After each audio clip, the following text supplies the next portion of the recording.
Hello my dear student, स्वागत है आपका आपके अपने यूट्यूब चैनल माइंड मेकर गुरुजी में।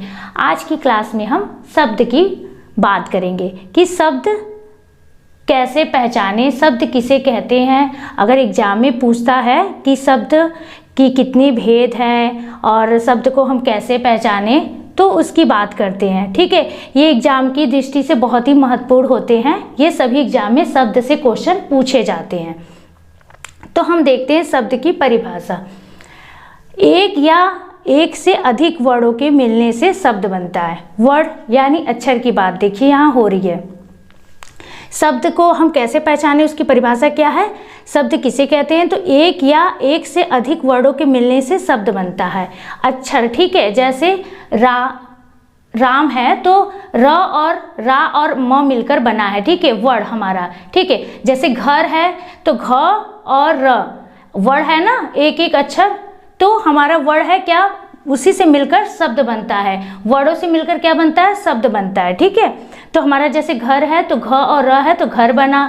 जैसे पेट है तो प है और टे, इस तरह से मतलब मिला दिया तो हमारा पेट बना। वर्ड रा है और रा और म, राम बना। ठीक है, वर्ड हम मिलाते हैं तो एक हमारा शब्द बनता है, वो भी सार्थक शब्द बनता है। ठीक है, तो हम देखते हैं सामान्यतः शब्द दो प्रकार के होते हैं, इसलिए मैंने ये लिख दिया है कि सार्थक और निरर्थक शब्द दो होते हैं।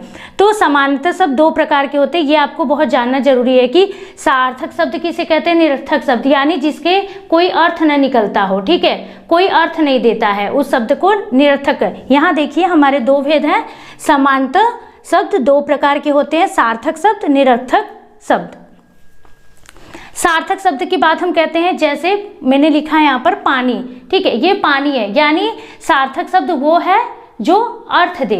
ठीक है, उस शब्द का अर्थ निकलता है। ठीक है, उसे हम सार्थक शब्द कहते हैं। अगर हम पानी को, यहाँ देखिए पानी है तो इसे हम इधर, ये जो नी है पहले लिख दी यहाँ पे नीपा, नीपा, ये निरर्थक शब्द हो गया। तो नीपा का कोई अर्थ नहीं होता। पानी क्या है, जल है, वो हमारे पीने योग्य आती है, उसका अर्थ निकल रहा है ना, बहुत काम आते हैं पानी, यानी वो अपना अर्थ दे रहा है।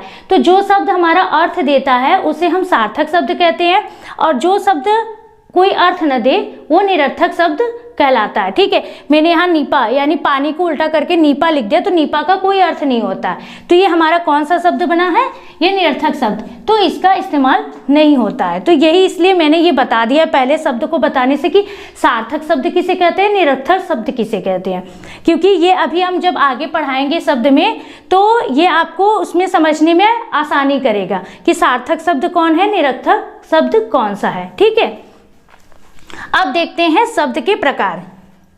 ये देखिए शब्द के प्रकार हमारा है, वर्डों के सार्थक समूह को भी क्या कहते हैं, शब्द कहते हैं। ऐसे भी लिख सकते हैं, जो ये मैंने एक परिभाषा लिखा है, एक या एक से अधिक वर्डों के मिलने से शब्द बनता है।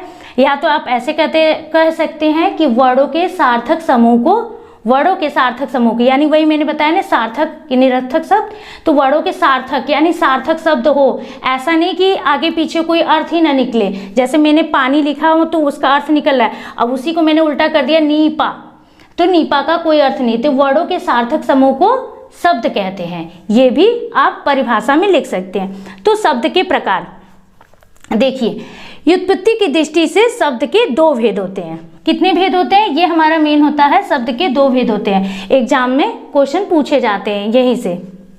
अगर पूछा गया कि शब्द के कितने भेद होते हैं, तो दो भेद होते हैं। कौन कौन से, वो भी देख लेते हैं। ये देखिए, रचना के आधार पर या बनावट के आधार पे, रचना के आधार पर, ठीक, और दूसरा हमारा कौन सा भेद है, उद्गम के आधार पर या कह सकते हो उत्पत्ति के आधार पर। ठीक है, ये हमारे शब्द के दो भेद हो गए। और ये देखिए हमारा शब्द के दो भेद हो गए। तो पहला हम रचना के आधार पर शब्द के देखेंगे कि कितने भेद होते हैं। इसके अगर शब्द के कितने प्रकार है या भेद पूछते हैं तो दो भेद हो गया। फिर रचना, इसके भी भेद होते हैं। ठीक है, हम एक एक भेद की पहले बात करेंगे। तो पहला हमारा है रचना के आधार पर, रचना के आधार पर। तो रचना के आधार पर शब्द के तीन भेद होते हैं। रचना के आधार पर शब्द के, यहाँ देखिए, तीन भेद होते हैं। ठीक है, यहाँ दो भेद होते हैं, शब्द के दो भेद होते हैं। और रचना के आधार पर शब्द के कितने भेद होते हैं, तो हमारे तीन भेद होते हैं। ये देखिए, पहला है हमारा रूढ़ शब्द, इसकी बात हम करेंगे, इसकी परिभाषा और इसे कैसे पहचानेंगे एग्जाम में क्वेश्चन पूछे जाते हैं, तो इसलिए मैं इसकी बात करूंगी। अभी मैं इसके नाम सिर्फ लिखे हैं कि रचना के आधार पे 3 भेद होते हैं, वो आप जान जाओ। कौन सा है? तो पहला हमारा रूढ़ शब्द है, दूसरा हमारा यौगिक शब्द है और तीसरा हमारा योग रूढ़ शब्द है। तो ये हमारे रचना के आधार पर शब्द के 3 भेद होते हैं। तो फिर हम पहले रचना के आधार पर शब्द के 3 जो भेद है उसकी बात करेंगे, फिर हम नेक्स्ट ये जो हमारा उद्गम के आधार पर, उत्पत्ति के आधार पे इसकी भेद की हम बाद में बात करेंगे। पहले इन तीनों की हम बात करेंगे इस वीडियो में, ठीक है। अगर मेरा वीडियो आपको पसंद आता है तो लाइक और शेयर कीजिए। अगर आप मेरे चैनल पे नए हैं तो इस तरह की वीडियो के लिए चैनल को सब्सक्राइब कीजिए। आप अगर मेरे यहाँ के फुल कोर्स को ज्वाइन करना चाहते हैं तो नीचे दिए गए नंबर पे कॉल या व्हाट्सएप करके अधिक जानकारी प्राप्त कर सकते हैं, ठीक है। और ये सब जो मैंने पढ़ा रही हूँ, ये शब्द है और पंक्तियाँ हैं, मैंने अलंकार की सबकी आपको, अगर आप मेरे यहाँ के कोर्स को ज्वाइन करते हैं तो आपको PDF में वो उपलब्ध हो जाएंगे, मिल जाएंगे, जो भी मेरा सारा पढ़ाया हुआ है, ठीक है। तो फिर हम पहले देखते हैं रूढ़ शब्द की बात करते हैं। तो हम शब्द के जो हमारे रचना के आधार पे 3 भेद होते हैं हम उसकी बात करते हैं। मैंने बताया था कि रचना के आधार पर शब्द के 3 भेद होते हैं, तो हमारा कौन सा पहला भेद है? ये है रूढ़ शब्द, ठीक है। शब्द के 3 भेद थे तो उसमें से हमारा पहला है रूढ़ शब्द। तो हम रूढ़ शब्द को पहचानने की तरीके को देखते हैं कि कैसे हम इसे पहचानेंगे और ये रूढ़ शब्द होता क्या है, ठीक है। तो हम इसकी परिभाषा में पहले देखते हैं, वे शब्द जिनको तोड़ने पर, ठीक है, तोड़ने पर यानी खंड कर देने की बात कर रहा है, कोई अर्थ नहीं निकलता है, ठीक है। जिनको तोड़ने पर शब्द है, जिसको तोड़ा जाए तो कोई अर्थ ना निकलता हो, वे रूढ़ शब्द कहलाते हैं। कहने का मतलब यहाँ है, देखते पहले एग्जाम्पल देखिए, जैसे घर, यहाँ हम घर लिखा, ठीक है, ये शब्द हैं, अगर हम इनको तोड़ते हैं तो कोई अर्थ निकलता है कोई? मैंने इसलिए पहले वीडियो में बताया आपको कि सार्थक और निरर्थक, सार्थक शब्द जिसका अर्थ निकलता हो और निरर्थक जिसका कोई अर्थ नहीं निकलता हो, ठीक है। अगर ये घर है लिखा हुआ है, अगर घर को हम अलग अलग अक्षर यानी वर्ड में कर देते हैं, घ लिख दिया यहाँ, फिर र लिख दिया, तो कोई अर्थ नहीं निकल रहा है। घ क्या हो रहा है? र, कोई अर्थ नहीं निकल रहा है। अगर हम इन दोनों को जोड़ देते हैं, ठीक है, तो हमारा घर बन गया, ठीक है। एक सार्थक शब्द ये निकलने लगा, घर यानी घर, किसी प्रकार का घर, कोई भी घर, तो घर एक सार्थक शब्द निकल रहा है। लेकिन अगर इनको अलग कर देते हैं हम तो घर यानी खंड कर दे, वे शब्द जिनको तोड़ने पर, यानी कोई शब्द है जो उसको खंड कर देने पर उसका कोई अर्थ नहीं निकलता है, तो ठीक है, हमारा वो कौन सा बनता है? रूढ़ शब्द उसे कहते हैं। अगर खंड कर दिए कोई अर्थ नहीं निकल रहा है, लेकिन उसको हम अगर जोड़ देते हैं तो उसका एक अर्थ निकलता है, ठीक है, तो वो हमारा कौन सा शब्द होता है? रूढ़ शब्द होता है। इसी तरह पेट देखिए, 2 है, अगर इसे अलग अलग वर्ड में हम विभाजन बांट देते हैं पेट, तो ठीक है, प अलग और टे का तो इसका अर्थ ही नहीं निकलेगा, लेकिन दोनों को जोड़ते हैं तो पेट बना। इसी तरह मैंने देखिए नाक को देखते हैं, ना लिखा है यहाँ पे मैंने, फिर यहाँ देखिए क लिखा, ठीक है, तो ना का अर्थ कुछ नहीं, क का अर्थ भी वर्ड के अर्थ, यानी इसको मैंने खंड किया है, तोड़ा है, कोई अर्थ नहीं निकल रहा है, ठीक है, इसका सार्थक अर्थ नहीं हो रहा है, लेकिन हमने इसे जोड़ा दोनों को तो हमारा कौन सा एक सार्थक शब्द निकला? क्या बना? नाक बना। ये हमारा नाक शब्द बन गया।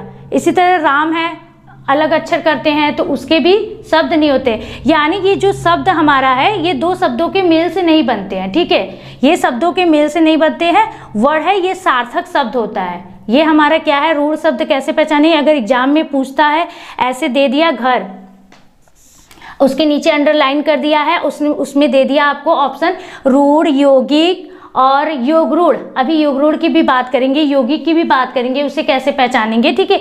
ये यानी शब्दों के मेल से नहीं बनते हैं, ठीक है, ये शब्दों के, ये मूल शब्द होते हैं, ठीक है।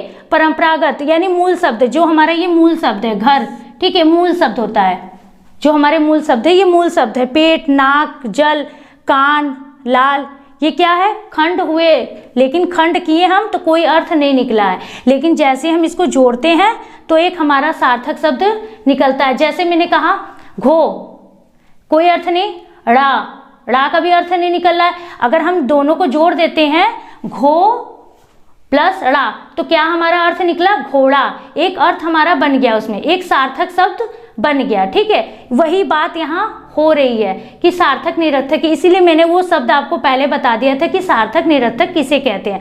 तो सार्थक यानी जिसका अर्थ निकलता है, यानी खंड कर देने पर कोई अर्थ नहीं दे रहा है। देखिए यहाँ लिखा हुआ है वे शब्द जिनको तोड़ने पर यानी खंड कर देने पर, अलग अलग तोड़ दिया हमने, घ और र को अलग अलग कर दिया, कोई अर्थ नहीं निकलता, वे रूढ़ शब्द कहलाते हैं। ठीक है, ये है। तो यहाँ खंड कर दिया हमने तो कोई अर्थ नहीं निकल रहा है, लेकिन जैसे ही वो जुड़ जाता है तो एक अर्थ देता है, घर। ठीक है, पेट, नाक, जल, जल भी देखिए ज और ल को अलग कर देते तो कोई अर्थ नहीं होता है, लेकिन जुड़ जाता है तो एक अर्थ देने लगता है। तो हमारा इसे क्या कहेंगे, ये रूढ़ शब्द है। ठीक है, ये हमारा रूढ़ शब्द है। मूल शब्द जो है वो हमारे रूढ़ शब्द कहलाते हैं। तो ये हमारा रूढ़ शब्द है। अब हम दूसरे की बात करते हैं। दूसरा भेद हमारा कौन सा है, यौगिक शब्द। यौगिक शब्द है। ठीक है, ये हमारा दूसरा भेद है, यौगिक शब्द। यौगिक आप देखने से लग रहा है यौगिक यानी किसी जोड़ की बात हो रही है, शब्द में इसमें लग रहा है यौगिक, योग किया जा रहा है। ऐसे शब्द जो दो शब्दों के मेल से बनते हैं, दो शब्दों की बात हो रही है। देखिए, दो शब्दों के मेल से बनते हैं और जिनको खंड कर देने पर भी अर्थ निकलता है। ठीक है, यानी उनका अर्थ समाप्त नहीं होता, लेकिन ये बात याद रखिएगा, लेकिन उनके अर्थ में परिवर्तन नहीं होगा। यदि हम उसको खंड कर देते हैं तो वो अपना अपना अर्थ देते हैं, लेकिन उनके दूसरे अर्थ में, जैसे मैंने यहाँ लिखा है विद्यालय, तो कोई दूसरा अर्थ न देने लगे। ठीक है, कोई मतलब तीसरा अर्थ उसमें न आए, ये बात यहाँ कही जा रही है। ऐसे शब्द जो दो शब्दों के मेल से बनते हैं और जिनको देखिए खंड कर देने पर यानी तोड़ने पर, वही बात है यहाँ पर है। यहाँ पे मैंने कहा ना कि शब्दों के मेल से ये नहीं बनते हैं, वर्ड यानी अक्षर है, यहाँ मेल से बना है, वो मूल शब्द है। यहाँ क्या है, शब्दों के मेल से बने हैं। ठीक है, और उनको खंड कर देने पर भी अर्थ निकलता है, यानी उनके अर्थ निकलते हैं, लेकिन अर्थ में क्या होता है, परिवर्तन नहीं होता, यानी कोई तीसरा अर्थ नहीं निकलता है। विद्यालय का विद्यालय अर्थ है, जैसे रसोई घर। देखिए विद्यालय, ये देखिए, अब मैं आपको एक ट्रिक बताऊंगी कैसे आप यौगिक को पहचानोगे। ठीक है, पहले हम इसको देखते हैं। विद्यालय को हमने लिखा विद्या धन आलय। ठीक, इसे मैंने अलग कर दिया। ठीक है, तो हमारा क्या बना, विद्यालय ही निकल रहा है। यानी मैंने क्या किया, अगर ये जुड़ा है तो भी विद्यालय अर्थ दे रहा है, और अगर मैंने इसका संधि विच्छेद कर दिया है तो भी इसका अर्थ क्या है, विद्यालय, कोई तीसरा अर्थ नहीं दे रहा है। योग रूढ़ अभी मैं बताऊंगी तो उसमें क्या होता है कि वो तीसरा अर्थ देता है, इसलिए मैं बार बार इसे रिपीट कर रही हूँ कि ये यानी अपना ही अर्थ देगा। ठीक है, तो रसोई घर, तो हमने लिखा रसोई प्लस घर। ठीक, इसे मैंने संधि विच्छेद कर दिया। ठीक है, तो हमारा क्या बना, रसोई घर, यानी इसका अर्थ रसोई घर है, रसोई के लिए घर। यानी हमने ये जुड़ा हुआ है हमारा एक शब्द में भी है, तो रसोई घर की बात कर रहा है। ठीक है, अगर मैं इसको संधि विच्छेद किया या इसको अलग में करती हूँ, रसोई के लिए घर, तो वो भी अर्थ क्या दे रहा है, रसोई घर ही बता रहा है। अलग करने पर भी हमारा रसोई घर ही बनता है। ठीक है, तो यौगिक शब्द जो देखिए उसे कहते हैं जो हमारा सभी समास हो गया, समास जो मैंने आपको पढ़ाया, लेकिन उसमें बहुव्रीहि समास को छोड़कर बहुव्रीहि समास भी इस्तेमाल होता है शब्द में, मैं अभी बताऊंगी, वो योग रूढ़ में प्रयोग किए जाते हैं बहुव्रीहि समास। तो बहुव्रीहि समास को छोड़कर जो हमारा द्वंद्व, द्विगु, ये कर्मधारय है, ये सब जो है ये हमारे कौन से बनते हैं, तत्पुरुष, ये हमारे यौगिक शब्द में इस्तेमाल किए जाते हैं। और सभी संधियां, ठीक है, जैसे यहाँ देखिए मैंने बताया विद्यालय। ठीक, ये संधि उपसर्ग और प्रत्यय, सभी उपसर्ग, प्रत्यय, समास और संधि, ये सब क्या है, यौगिक शब्द। ठीक है, यौगिक शब्द आप पहचान, देखिए यहाँ लिखा मैंने रसोई घर, तो ये देख रहे होंगे मैंने कारक का चिन्ह आपको बताया था, के लिए, रसोई के लिए घर, ये तत्पुरुष में आ रहा है ना, रसोई के लिए घर। ठीक है, दूध वाला हिमालय, देखिए संधि विशेष। ठीक, ये है राजपुत्र, राजा का पुत्र का चिन्ह आ रहा है।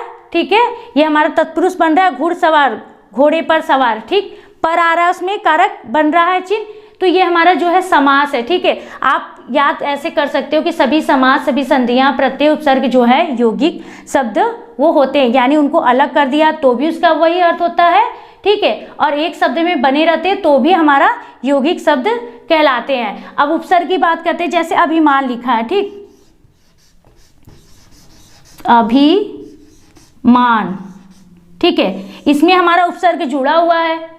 मैंने इसलिए बता दिया एक उपसर्ग का कि आप कहोगे उपसर्ग में कैसे होगा, तो इसे हम अलग कर सकते हैं, अभि प्लस मान, ठीक है, ये हमारा उपसर्ग भी है, अभि इसमें जुड़ा हुआ है उपसर्ग, ठीक है, तो हमारा यौगिक शब्द है, ठीक है, यही चीज है, बस आपको ज्यादा इसमें मेहनत करने की आवश्यकता नहीं है। योग रूढ़ में है कि तीसरा अर्थ देता है, इसलिए मैं बार बार बात कर रही थी कि एक शब्द है जो इसके है अर्थ है, इसके अलग मतलब इसको मैंने विच्छेद किया, लेकिन इसके अर्थ में कोई परिवर्तन नहीं हुआ। दूध वाला है तो दूध अपना अर्थ दे रहा है, वाला अपना, ठीक है, रसोई है, रसोई, घर घर घर, सभी प्रकार की घर की बात हो रही है, रसोई रसोई है, यानी कोई तीसरा अर्थ इसमें नहीं दे रहा है, ठीक है। वहाँ देखिए लिखा है, यहाँ लिखा हुआ है, जो दो शब्दों के मेल से बनते हैं और जिनके खंड कर देने पर भी अर्थ निकलता है, यानी मैंने अलग कर दिया तो विद्या, विद्या का अपना अर्थ आलय, यानी आलय अलय है, जो विद्यालय का बात हो रहा है। रसोई, रसोई जो खाना बनता है वो रसोई, वो अपना अर्थ दे रहा है, घर, सभी प्रकार के घर अपना है, तो सबका यानी अलग कर देने पर अपना अपना अर्थ है, देने पर भी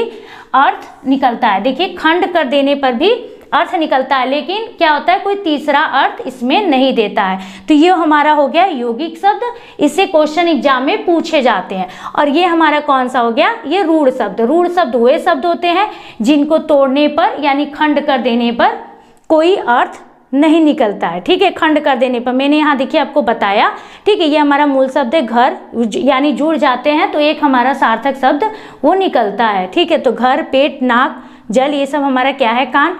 बहुत से और भी शब्द है, मुंह, आंगन, कलम, ये सब क्या है, वर्ड अक्षर से मिलकर बना है, लेकिन अगर इसको कलम है तो कलम, अगर अलग अलग कर देते हैं तो कोई अर्थ निकलेगा। तीनों को अगर हमने जोड़ दिया तो एक कलम का बात हो रही है यहाँ पर, तो वही हमारे रूढ़ शब्द हैं, ठीक है। यौगिक शब्द की बात भी हमने कर लिया। अगर आपको मेरा वीडियो पसंद आता है तो लाइक और शेयर कीजिए। अगर आप मेरे चैनल पर नए हैं तो इस तरह की वीडियो के लिए चैनल को सब्सक्राइब कीजिए। अगर आप मेरे यहाँ के फुल कोर्स को ज्वाइन करना चाहते हैं तो नीचे दिए गए नंबर पे कॉल या व्हाट्सएप करके अधिक जानकारी प्राप्त कर सकते हैं। ये हम रूढ़ शब्द और यौगिक शब्द दोनों शब्दों की बात हो गई हमारी यहाँ पर। हमें उम्मीद होता है कि बहुत अच्छे से आपको समझ में आ गया होगा, तो आप इसे लाइक कीजिएगा और अपने दोस्तों में ज़्यादा से ज़्यादा शेयर कीजिएगा। अगर आप मेरे यहाँ के फुल कोर्सेज को ज्वाइन करना चाहते हैं तो गूगल प्ले स्टोर से माइंड मेकर गुरुजी ऐप को डाउनलोड कर लीजिए। शब्द के हम 3 भेद देख रहे थे कि रचना के आधार पर शब्द के 3 भेद, तो हमारा जो है रूढ़ पहला हो गया था रचना के आधार पर, ठीक है। शब्द के तो मैंने बताया था 2 भेद होते हैं, रचना के आधार पर और उत्पत्ति के आधार पे, लेकिन हमारा चल रहा है पहला रचना के आधार पे शब्द के 3 भेद, ठीक है। तो शब्द में हमारा रूढ़ शब्द हो गया, यौगिक शब्द हो गया। हमारा तीसरे भेद की बात करते हैं कि अगर तीसरा भेद कैसे पहचानेंगे एग्जाम में अगर पूछा जाता है तो क्या कहते हैं उसे, ठीक है, ये योग रूढ़ है, ठीक है। तीसरा हमारा कौन सा है, रचना के आधार पर भेद, तो योग रूढ़ शब्द है। ऐसे शब्द जो यौगिक तो होते हैं, मैंने यौगिक बताया आपको, यौगिक तो होते हैं यानी जुड़े तो होते हैं, 2 शब्द होते हैं पर अर्थ के विचार से अपने सामान्य अर्थ को छोड़कर, यानी वो अपना दोनों जो है यानी यौगिक होंगे, यानी 2 शब्द होंगे, दोनों के अर्थ होंगे, लेकिन उस अर्थ को छोड़कर दूसरा अर्थ, यहाँ इसलिए मैंने देखिए लिखा है दूसरा अर्थ या विशेष अर्थ, ठीक है, यानी तीसरे अर्थ की बात कर रहा है। तीसरा अर्थ बहुब्रीहि समास की यहाँ बात हो रही है। जो बहुब्रीहि समास है वो हमारा योग रूढ़ है शब्द। बहुब्रीहि समास की जो भी उदाहरण है उसमें मैंने बताया है, दशानन, लंबोदर, चतुर्भुज, ठीक है, ये सब बीड़ा पाड़ी, ये सब हमारा कौन सा है, नीलकंठ, ये हमारा जो है बहुब्रीहि समास है। जो बहुब्रीहि समास हमारा है वो समझ लीजिए योग रूढ़ शब्द है, ठीक है। तो वही यहाँ पे बात की जा रही, उसमें भी था ना कि किसी अन्य पद की यानी उस तीसरे अर्थ की बात करता है बहुब्रीहि समास में, तो वहाँ भी तीसरा अर्थ लिया जाता है, तो यहाँ भी हमारा तीसरा अर्थ की बात कर रहा है, यानी तीसरा अर्थ कोई विशेष अर्थ इसमें लेता है, ठीक है, अर्थ देता है, वह क्या कहलाता है, योग रूढ़ कहलाता है, ठीक है। जब ऐसे शब्द जो 2 यौगिक होते हैं, या ये भी कह सकते हैं 2 रूढ़ शब्द, ठीक है, 2 रूढ़ शब्द आपस में मिलकर कोई तीसरा यानी कोई विशेष अर्थ देता हो, तीसरा अर्थ रूढ़ शब्द, ठीक है। तो हमारा देखिए पंकज, जैसे हम एग्जाम्पल में देखते हैं पंकज, तो पंकज यहाँ देखिए पंक यानी कीचड़ की बात हो रही है। अगर सिर्फ पंख लिखा जाए, यानी यहाँ देखिए मैंने विच्छेद किया, पंख प्लस ज, ठीक है, ये रूढ़ शब्द है हमारे दोनों, ठीक है। अगर इन्हें मिला दिया जाता है तो हमारा क्या बनता है, कमल बनता है। ठीक है, तो हमारा एक तीसरा अर्थ निकलता है कि कीचड़ में जो उत्पन्न, यानी कीचड़, पंख क्या है, कीचड़, इसका अर्थ हमारा क्या हुआ, कीचड़ हुआ। ठीक है, ये हमारा रूढ़ शब्द है। ठीक, ये हमारा रूढ़ शब्द है, पंख जो है। और फिर ये ज, इसमें जैसे ही ज जुड़ता है, इसमें हमारा एक रूढ़ शब्द और जो जैसे जुड़ता है वो हमारा एक तीसरा अर्थ निकालता है। ठीक है, कमल बना है। ठीक है, तो कमल कहाँ, पंकज यानी कीचड़ में, कीचड़ में जो उत्पन्न हुआ ये कमल, तो एक तीसरे अर्थ की बात कर रही है। तो हमारा पंकज शब्द क्या बना, ये हमारा रूढ़ शब्द हुआ। ठीक है, पंकज क्या है, रूढ़ शब्द है। तो जलज, देखिए जलज, जल, जल कहने से नहीं, लेकिन इसमें हमने जल को जोड़ दिया, जल कहा, कोई वो नहीं है, ये रूढ़ शब्द है हमारा। मैंने बताया था ऊपर रूढ़ शब्द क्या होते हैं, तो जल हमारा रूढ़ शब्द है। जैसे उसमें हमने ज को जोड़ दिया, ठीक है, यहाँ बना पूरा जलज बना, ज जोड़ दिया तो जलज बना। तो जलज यानी जलज का अर्थ भी क्या होता है, कमल होता है, एक अर्थ निकला उसका भी। ठीक है, यहाँ लंबोदर, ठीक है, लंबा उदर, लंबा अगर कहे तो ये देखिए अपना अर्थ दे रहा है, लंबाई की बात कर रहा है, उदर यानी पेट की बात कर रहा है। ठीक है, सब अपनी अपनी बात कर रहे हैं। ठीक है, लंबा उदर, ठीक है, तो यहाँ लंबाई की बात हो रही है, यहाँ उदर यौगिक तो है, मैंने वहाँ लिखा है ना, ऐसे सब जो यौगिक तो होते हैं यानी जुड़े होते हैं। ठीक है, दो शब्द इसमें जुड़े होते हैं, तो लंबा उदर, तो लंबाई अपनी बात कर रहा है उदर, लेकिन लंबोदर यानी लंबा उदर, तो यानी आपको एक आ रहा होगा मन में कि एक तीसरे बात करिए, लंबा उदर, लंबोदर यानी लंबोदर कौन है, तो भगवान गणेश जी की यहाँ बात हो रही है, तो एक तीसरा अर्थ निकल रहा है। ठीक है, लंबा है उदर जिसका, कौन है, भगवान गणेश जी हैं। बहुब्रीहि समास, बस अपने माइंड में सेट कर लीजिए, यौगिक जो होता है सभी संधि समास बहुब्रीहि को छोड़कर द्वंद्व, द्विगु, तत्पुरुष ये सब होते हैं। ठीक है, और उपसर्ग प्रत्यय यौगिक में आते हैं, और योगरूढ़ शब्द वे होते हैं बहुब्रीहि के समास के। ठीक है, वो हमारा बहुब्रीहि समास जो है योगरूढ़ शब्द है। ठीक है, एक तीसरे अर्थ की बात करती है, विशेष अर्थ इसमें देता है। ठीक है, तो लंबा उदर यानी लंबा कहा मैंने, तो ऐसे तो नहीं लंबा कहने से और उधर कह देने से गणेश जी का बोध हो जाएगा, जल कह देने से या जय कह देने से कमल का बोध तो हमारा हो नहीं जा रहा है। ठीक है, पंख कहने से तो ऐसा तो हो नहीं रहा है, जल कहने से, लेकिन जल का देखिए महत्व है। अभी तो ये पानी था, पानी से ज जोड़ते ही क्या बन गया, कमल बन गया। ठीक है, अभी जल था, सिर्फ पानी था, पानी का अर्थ तुरंत चेंज हो गया, ज जुड़ते ही क्या बना, हमारा कमल बन गया। योग रूढ़, यहाँ देखिए आपने इसमें नाम में भी बता रखा है योग। ठीक, योग किया जा रहा है, योग यानी जोड़ना, जोड़ना। ठीक, जोड़ रहा है, रूढ़ शब्द, ये रूढ़, योग रूढ़। ठीक है, रूढ़ शब्द इसमें जुड़े हैं। ठीक है, तो ये क्या हमारा एक तीसरा अर्थ देता है। चक्रपाणी, चक्र प्लस पाड़ी अगर कहिए, दोनों को अलग कीजिए, चक्रपाणी, यहाँ दो बन रहे हैं। ठीक है, चक्रपाणी जिसके हाथ में चक्र हो, ठीक है, वो कौन है, भगवान विष्णु की बात कर रहे हैं, तो हमारा चक्रपाणी क्या बना, रूढ़ शब्द हो गया। दशानन, यहाँ रावण की बात हो रही है। ठीक है, ये रावण की बात हो रही है, दशानन। ठीक है, दशानन कौन है, 10 ऐसे कहें 10 या आनंद, तो रावण का तो तुरंत बोध हो नहीं जाएगा, लेकिन अगर हम दोनों को मिला देते हैं दशानन तो एक रावण का बोध होता है। इसी तरह चक्रपाणी अगर मिला देते हैं तो एक तीसरा अर्थ हमारा निकलता है, तो भगवान विष्णु की बात हो रही है। दशानन में क्या है, रावण की बात हो रही है। नीलकंठ, भगवान शिव की बात हो रही है, नीला है कंठ जिसके, भगवान शिव। ठीक है, चारपाई, चार है जिसके पैर। ठीक है, चारपाई हुआ, चार है जिसके पैर, एक अर्थ निकल रहा है ना चारपाई, तो यही है हमारा। मैंने यहाँ पे 3 आपको बता दिए, चक्रपाणी विष्णु भगवान है। ठीक है, और दशानन रावण की बात हो रही है, और नीलकंठ शिव जी की बात हो रही है, और चारपाई, चारपाई की बात हो रही है, 4 है जिसके पैर, वो क्या है, चारपाई। ठीक है, एक तीसरा अर्थ इसमें दे रहा है। ठीक है, चारपाई, ये हमारा ये बना लंबा उदर, ये गणेश जी की बात हो रही है यहाँ पे, लंबा है उधर जिसका, वो कौन है, गणेश जी है। तो बस यही इसमें है। योग रूढ़ में क्या है, यौगिक में रूढ़ में क्या था, जल। मैंने बताया था कि जो दोनों खंड कर दिया जाए, जैसे जल है तो अगर हम इसे अलग अलग कर देते हैं तो कोई अर्थ नहीं निकलता है। अगर दोनों को जोड़ देते हैं तो एक सार्थक शब्द निकलने लगता है। तो हमारा कौन था, रूढ़ शब्द बना। ये रूढ़ हमारा शब्द है और इसमें अगर ये रूढ़ शब्द है, ठीक है। और फिर यौगिक शब्द क्या थे, दो शब्द थे जो अलग अलग थे, दोनों अर्थ तो दे रहे थे लेकिन अर्थ में परिवर्तन नहीं होता। जैसे रसोई घर, तो अगर मैंने उसे अलग भी किया तो वो रसोई घर ही बना, ये कि कोई तीसरा अर्थ नहीं दे रहा था। और योग रूढ़ क्या है हमारा, योग रूढ़ वो शब्द है जो दो रूढ़ शब्द से मिलकर बना है, ठीक है। और ये क्या है, अपना अर्थ दे रहे हैं लेकिन एक तीसरा अर्थ भी इसमें दे रहा है, ठीक है। मैंने वहां लिखा है कोई दूसरा अर्थ यानी विशेष अर्थ दे हो, ठीक है। वो बहुब्रीहि समास वाली यहाँ बात हो रही है। हमारा जो बहुब्रीहि समास है वो योग रूढ़ है। तो जो हमारा लंबोदर, लंबा है उधर जिसका, अर्थात गणेश, ये हमारा योग रूढ़ है। तो हमारा ये जो शब्द है रचना के आधार पे शब्द के तीन भेद, वो हमारा कंप्लीट हुआ। अब हम इसका ये योग रूढ़ तो खत्म हो गया, यानी रचना के आधार पे, उत्पत्ति के आधार पे हमारा जो शब्द भेद होते हैं, अब हम उसकी बात करेंगे। अगर मेरा वीडियो आपको पसंद आता है तो लाइक और शेयर कीजिए।